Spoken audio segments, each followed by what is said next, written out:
Shalom Alaikum. Kita berjumpa dalam Katkit Katekese sedikit, membahas iman Katolik dari sudut pandang Katolik. Kita masih di seri Alkitab. Hari ini kita akan membahas Markus 1 ayat 12 sampai 13. Ayat 12. Segera sesudah itu roh memimpin dia ke padang gurun. Saudara-saudari, pada bagian singkat ini Injil menandaskan bahwa percobaan oleh iblis dilakukan langsung, dalam arti tak menunggu waktu lama. Setelah peristiwa pembaptisan Tuhan Yesus oleh Yohanes Sang Pembaptis. Alkitab BIMK bahasa Indonesia masa kini menerjemahkan segera sesudah itu dengan langsung sesudah itu. BIMK lebih jelas menegaskan betapa langsungnya peristiwa itu. Seperti ayat-ayat sebelumnya, roh pada ayat 12 adalah roh Allah. Sekali lagi, BIMK lebih jelas menerjemahkannya dengan roh Allah.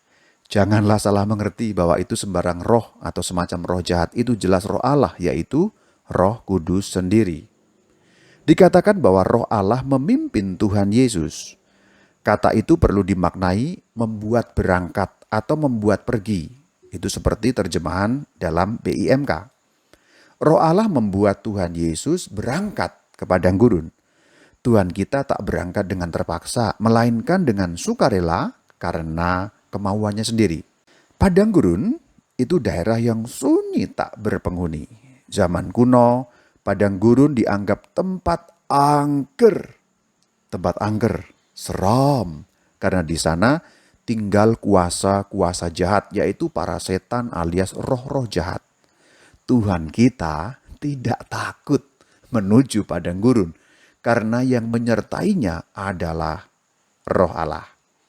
Demikian ulasan ayat singkat yaitu ayat 12. Mari sekarang kita baca ayat 13. Di padang gurun itu ia tinggal 40 hari lamanya, dicobai oleh iblis. Ia berada di sana di antara binatang-binatang liar dan malaikat-malaikat melayani dia. Saudara-saudari, kata tinggal di situ bukan berarti membangun kediaman atau rumah, melainkan berada. BIMK menerjemahkan dengan ia berada di situ. Itu jauh lebih mudah kita pahami. Pertanyaan, berapa lama Tuhan kita berada di padang gurun? Ya, 40 hari 40 malam. Tentu saja itulah maksudnya. Ayat 13 memang hanya menyebut hari tanpa malam. Itu bukan berarti bahwa waktu malam Tuhan Yesus pulang. Tidak demikian. Istilah dicobai itu berarti digoda supaya berbuat salah. Maksud iblis mencobai adalah supaya Tuhan Yesus berbuat dosa, yaitu melawan kehendak Sang Bapa. Injil Markus tak menyebut rinci jenis godaan. Namun godaan di situ mengerikan, karena terjadi selama 40 hari tanpa henti. Silakan lihat. Kalimat ayat 13 menyiratkan bahwa percobaan itu terjadi bertubi-tubi alias terus-menerus. Hebatnya, Tuhan Yesus tak tergoda dan menang. Iblis gagal maning gagal maning. Sekarang kita membahas iblis. Nama diri iblis diterjemahkan dari kata Yunani satanas yang arti harafiahnya lawan, penentang, musuh. Dalam perjanjian baru, iblis menunjuk pada pemimpin roh-roh jahat. Jadi iblis itu satu, pemimpinnya roh-roh jahat, penghulu setan. Itu artinya yang turun tangan mencobai Tuhan Yesus bukan roh jahat kelas teri, melainkan langsung jenderal besar roh jahat alias bos besar para setan. Yang paling tinggi, saudara.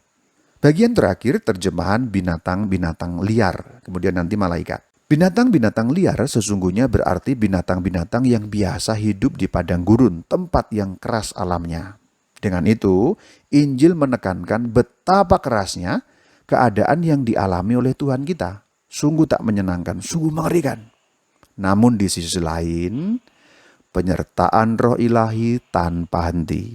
Terbukti ada para malaikat di sana. Malaikat itu makhluk-makhluk surgawi. Nah, kata malaikat secara harafiah berarti utusan. Maksudnya di sini utusan Tuhan tentu saja. Demikian pembahasan Markus 1 ayat 12 sampai 13. Saya Reverendus Dominus Istimur Bayu. Shalom Alaikum.